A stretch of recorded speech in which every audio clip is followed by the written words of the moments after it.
Well, there it is.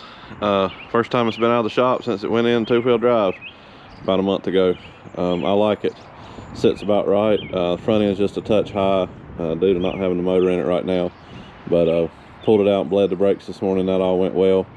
And I've got to move this out of the way so I can get the old motor and transmission out of the shop and keep it open, so when I get the other one out of the other truck, I can get it in there and get my parts off of it, changed out, and get ready. We're getting really close. I'm not going to drag this video on about the four-wheel drive anymore.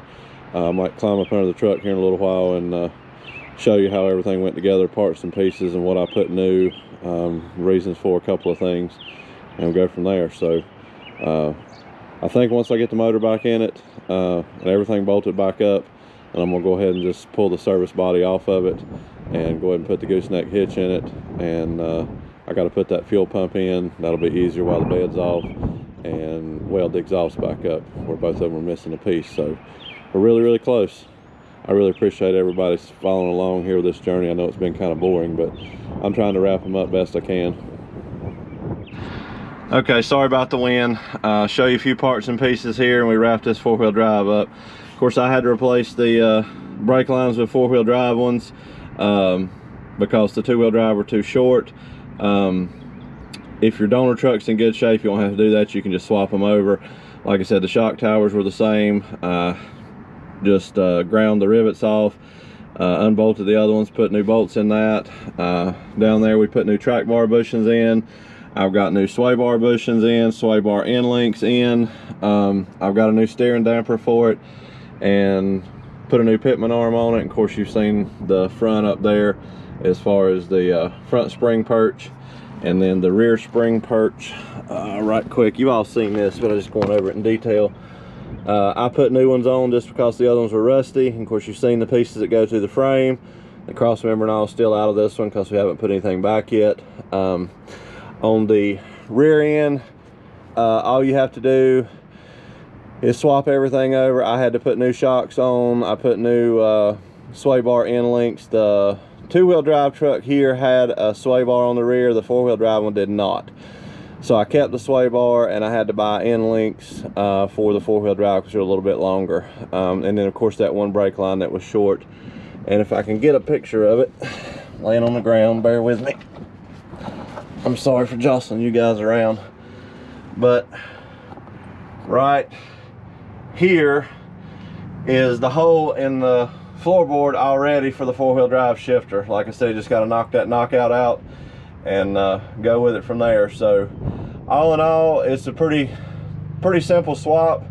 If you've got a donor truck that you know, same cab orientation, parts and pieces are good, not wore out, then it's a direct bolt in. A lot of this stuff that I replaced, I had to because of either rust or it had quite a bit of wear on it. The front springs were still good on this, and they weren't flat like a lot of them do, because it had low miles on it. The rear springs that I used are the same ones off the two-wheel drive. They're identical spring packs and sets. I just had to put the four-wheel drive blocks under it.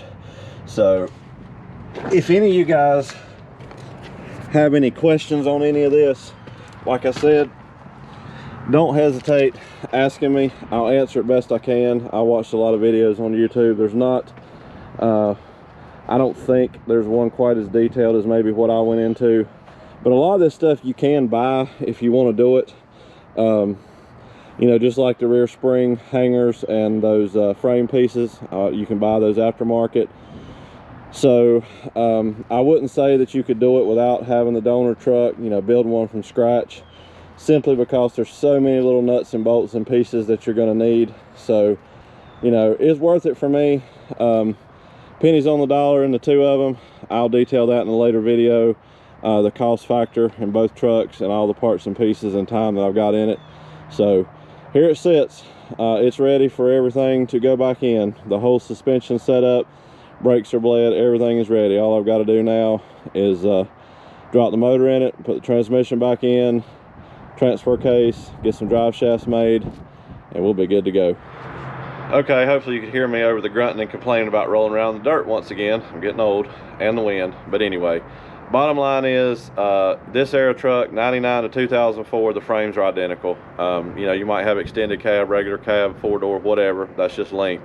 All the holes are there to take a complete 4-wheel drive suspension out from under one and put it under one that came from the factory with 2-wheel drive.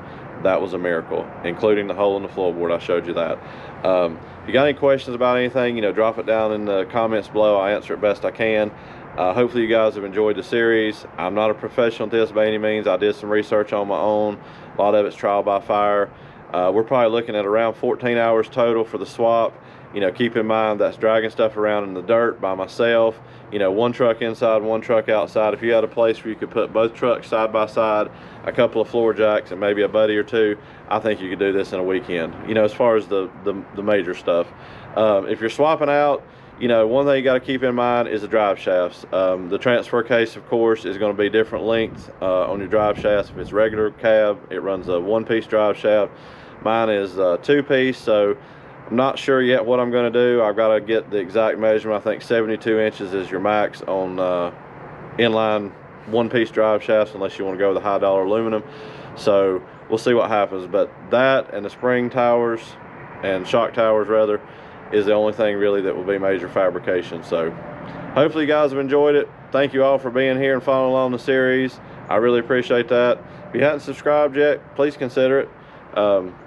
We'll see what happens, so stay tuned for next couple of videos about getting the hitch in and taking this rust bucket I'm leaning on down the road and picking up some farm equipment.